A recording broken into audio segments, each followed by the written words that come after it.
Hello dear students, online classes में आपका स्वागत है। क्लास 6 में बेटा हमारा टॉपिक चल रहा था स्पीच। स्पीच में मैंने अब तक आपको बताया था कि स्पीच दो प्रकार के होते हैं, एक कहलाता है डायरेक्ट स्पीच, एक कहलाता है इनडायरेक्ट स्पीच। उसके बाद में बेटा आपको बताया प्रत्येक स्पीच के दो भाग होते हैं, कौन कौन से होंगे। एक तो होता है रिपोर्टिंग वर्ब और एक कहलाता है रिपोर्टेड स्पीच। रिपोर्टिंग वर्ब वाला पार्ट यानी कि स्पीच का वह भाग जो इन्वर्टेड कोमा के बाहर होता है, यानी सेंटेंस के पहले होता है। ठीक है, सेंटेंस के पहले वाले पार्ट को क्या बोले, रिपोर्टिंग वर्ब बोले, जो इन्वर्टेड कोमा से पहले होता है। और स्पीच का रिपोर्टेड स्पीच भाग कौन सा होता है, यानी कि स्पीच का वह भाग जो इन्वर्टेड कोमा के अंदर होता है, वह रिपोर्टेड स्पीच कहलाता है। उसके बाद में बेटा मैंने आपके लिए बताया था कि डायरेक्ट स्पीच से इनडायरेक्ट स्पीच में बदलते समय तीन प्रकार के परिवर्तन किए जाते हैं। पहला परिवर्तन कहलाता है प्रोनाउन संबंधी परिवर्तन, दूसरा कहलाता है समय व स्थान सूचक शब्द परिवर्तन, तीसरा होता है टेंस संबंधी परिवर्तन। प्रोनाउन संबंधी परिवर्तन में मैंने आपको एक टेबल बनवाई थी जिसमें तीन प्रकार के प्रोनाउन बताए थे। फर्स्ट पर्सन में होता है आई और वी, सेकंड पर्सन में होता है यू और थर्ड पर्सन में बाकी के सभी प्रोनाउन किस में आते हैं, थर्ड पर्सन में आते हैं। उसमें आपको बताया था कि फर्स्ट पर्सन प्रोनाउन को बदलते हैं सब्जेक्ट के अनुसार, सेकंड पर्सन प्रोनाउन को बदलते हैं ऑब्जेक्ट के अनुसार, और थर्ड पर्सन प्रोनाउन हमेशा अपरिवर्तित रहता है। उसके बाद में समय व स्थान सूचक शब्द परिवर्तन की एक टेबल आपके लिए बनवाई थी। फिर टेंस संबंधी परिवर्तन की दो टेबल मैंने आपके लिए बनवाई थी। एक तो थी टेंस टेबल और एक थी वर्ब टेबल। ठीक है, वर्ब टेबल में मैंने सभी टेंसों की वर्ब आपको बताई थी कि डायरेक्ट स्पीच से इनडायरेक्ट स्पीच में किस प्रकार से वर्बों को बदला जाता है। उसके बाद में बेटा सिंपल सेंटेंस के काफ़ी सारे एग्जाम्पल हमने किए थे। सिंपल सेंटेंस रिपोर्टिंग वर्ब में परिवर्तन किस प्रकार से किया जाता है वो भी हमने पढ़ा था। और आज हम पढ़ने वाले हैं बेटा इंटेरोगेटिव सेंटेंस। इंटेरोगेटिव सेंटेंस में डायरेक्ट स्पीच से इनडायरेक्ट स्पीच में किस प्रकार से सेंटेंसों को बदला जाता है, ये हम इस वीडियो में पढ़ेंगे। इंटेरोगेटिव सेंटेंस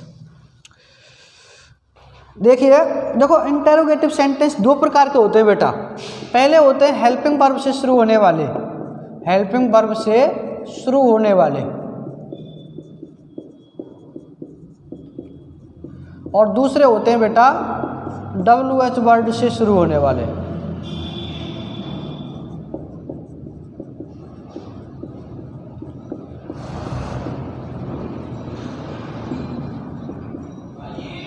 दो प्रकार के क्या होते हैं इंटेरोगेटिव सेंटेंस होते हैं। एक तो होते हैं WH वर्ड से शुरू होने वाले और एक होते हैं हेल्पिंग वर्ब से शुरू होने वाले। दोनों में डिफरेंस क्या होता है बेटा, यानी कि वे प्रश्नवाचक वाक्य जिनका आंसर हम यस या नो में दे सकते हैं। कौन से, जिन प्रश्नों का उत्तर हम यस या नो में, किसमें, जिन प्रश्नों का उत्तर यस या नो में दे सकते हैं उनकी शुरुआत की जाती है हेल्पिंग वर्ब से। और जिन प्रश्नों का आंसर यस या नो में ना दिया जा सके बल्कि कोई अन्य शब्द उसका आंसर होता है वो कहलाते हैं WH वर्ड से शुरू होने वाले। कौन से, WH वर्ड से शुरू होने वाले प्रश्नवाचक वाक्य।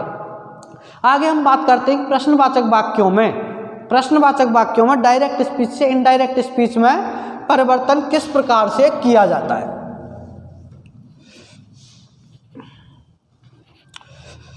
आपको लिखना है प्रश्नवाचक वाक्यों में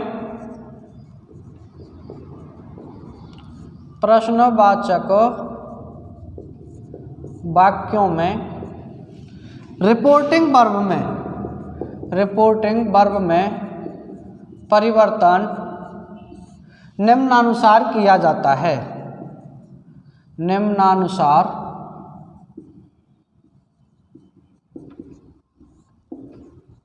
किया जाता है।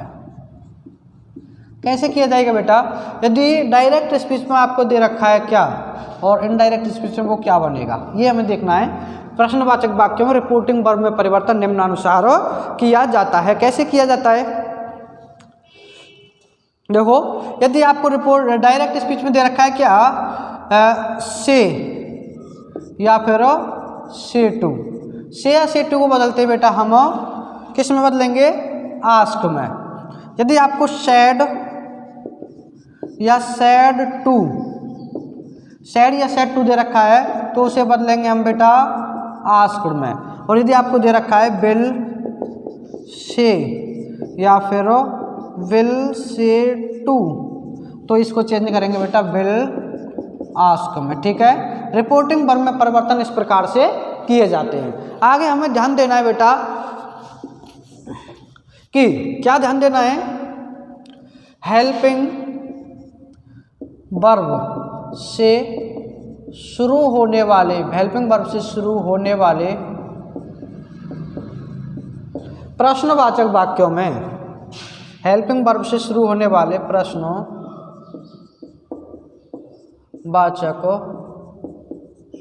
वाक्यों में, हेल्पिंग वर्ब से शुरू होने वाले प्रश्नवाचक वाक्यों में क्या किया जाता है?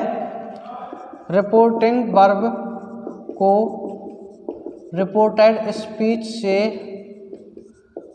जोड़ने के लिए संयोजक के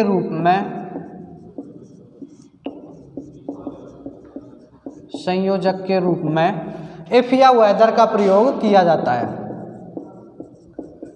इफ या वेदर का प्रयोग किया जाता है। किसका प्रयोग किया जाएगा बेटा? हेल्पिंग वर्ब से शुरू होने वाले प्रश्नवाचक वाक्यों में रिपोर्टिंग वर्ब को रिपोर्टेड स्पीच से जोड़ने के लिए संयोजक के रूप में इफ या वेदर, कोई सा भी यूज कर सकते हैं, चाहे इफ लगा लीजिए चाहे वेदर लगा लीजिए, इनमें दोनों में से किसी एक का प्रयोग किया जाता है। आगे हम बात करते हैं इसमें WH वर्ड से शुरू होने वाले, WH वर्ड से शुरू होने वाले प्रश्नवाचक वाक्यों में RV को RS से, RV मतलब रिपोर्टिंग वर्ब, RS मतलब रिपोर्टेड स्पीच, RV को RS से जोड़ने के लिए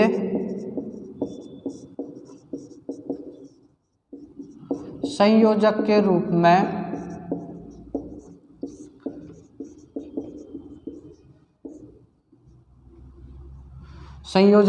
में उसी WH वर्ड, कौन सा?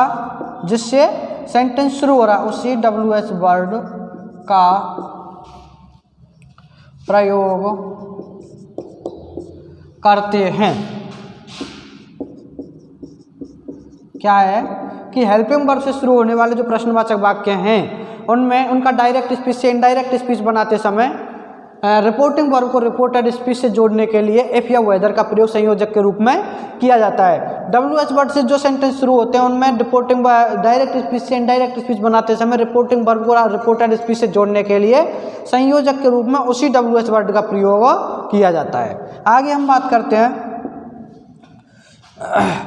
शेष सेंटेंस को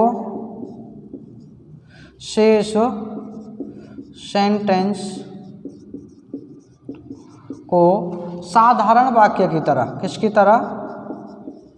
साधारण वाक्य की तरह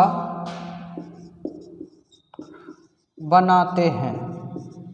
शेष सेंटेंस को किसकी तरह बनाते हैं? साधारण वाक्य की तरह बनाते हैं। आगे हम बात करते हैं बेटा इसमें बाकी सभी नियम पूर्ववत है, मतलब जो सिंपल सेंटेंस में थे वही है, बाकी सभी नियम पूर्ववत हैं। यानी कि जिस प्रकार से परिवर्तन साधारण वाक्यों में किया गया था उसी प्रकार से परिवर्तन किया जाएगा। ये तो आपको पता है कि भाई शेष वाक्य को हम साधारण वाक्य की तरह बना रहे हैं, ठीक है। और जब साधारण वाक्य की तरह बना रहे हैं तो साधारण वाक्यों में प्रश्नवाचक चिन्ह नहीं लगाया जाता है, तो हम इनडायरेक्ट स्पीच में क्या करेंगे? उस प्रश्नवाचक चिन्ह को हटा देंगे। अभी तक मैंने आपको बताया प्रश्नवाचक वाक्यों में रिपोर्टिंग वर्ब में परिवर्तन निम्नानुसार किया जाता है, यानी कि डायरेक्ट स्पीच में जो से या से टू है उसको आस्क में बदलते हैं, सेड या सेड टू है तो आस्क में बदलेंगे, बिल से या बिल से टू है उसे बिल आस्क में बदलेंगे। से मैंने आपको बताया था कि इंटरोगेटिव सेंटेंस दो प्रकार के होते हैं, पहला होता है हेल्पिंग वर्ब से शुरू होने वाले और दूसरे होते हैं WH वर्ड से शुरू होने वाले। यानी कि जो सेंटेंस हेल्पिंग वर्ब से शुरू होते हैं उनमें रिपोर्टिंग वर्ब को रिपोर्टेड स्पीच से जोड़ने के लिए संयोजक के रूप में किसका प्रयोग करते हैं? इफ या वेदर का प्रयोग करते हैं। और जो WH वर्ड से शुरू होते हैं, जो प्रश्नवाचक वाक्य किससे शुरू होते हैं? WH वर्ड से शुरू होते हैं, उनमें रिपोर्टिंग वर्ब को रिपोर्टेड स्पीच से जोड़ने के लिए संयोजक के रूप में उसी WH वर्ड का प्रयोग किया जाता है। शेष सेंटेंस को साधारण वाक्य की तरह बनाते हैं। साधारण वाक्य की तरह बनाते हैं मतलब पहले सब्जेक्ट उसके बाद में हेल्पिंग वर्ब आएगी, और इंटरोगेटिव सेंटेंस में क्या होता है, पहले हेल्पिंग वर्ब आती है उसके बाद में सब्जेक्ट आता है। तो हम सेंटेंस को किसकी तरह बनाएंगे, साधारण वाक्य की तरह बनाएंगे, मतलब पहले सब्जेक्ट को लिखेंगे उसके बाद में क्या करेंगे, हेल्पिंग वर्ब बनाएंगे। बाकी सभी नियम पूर्ववत, यानी कि जिस प्रकार से परिवर्तन हमने साधारण वाक्यों में किए थे वही परिवर्तन हमें यहाँ करने होंगे। ठीक है, अब इसके एग्जाम्पल लेते हैं एक दो हम।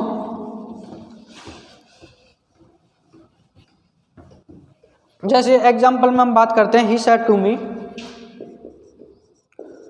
ही said to me are you play, sorry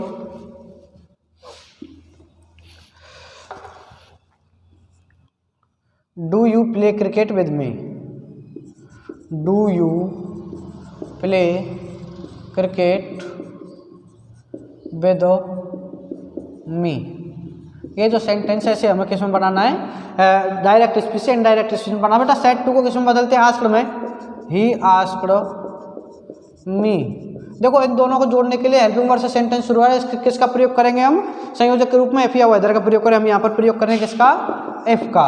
देखो ये हेल्पिंग वर्ब से शुरू हो रहा है, हमें सिंपल सेंटेंस की तरह सेंटेंस बनाना है। सिंपल सेंटेंस में क्या होता है, पहले और सब्जेक्ट आता है, subject second person pronoun. Second person pronoun किसके अनुसार बदलते हैं, ऑब्जेक्ट के अनुसार बदलेंगे। सेकंड पर्सन प्रोनाउन ऑब्जेक्ट के अनुसार, ऑब्जेक्ट है मी और मी के लिए सब्जेक्टिव केस में क्या आएगा, आई। देखो डू डज को किस में बदलते हैं बेटा, हम डिड में।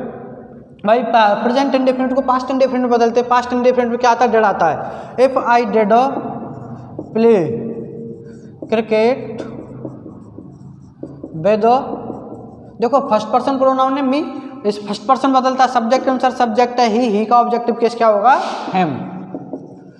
ये सेंटेंस बन गया। बाकी हम अध्ययन करेंगे अगली वीडियो में। इस वीडियो को यहीं पर समाप्त करते हैं। Thank you.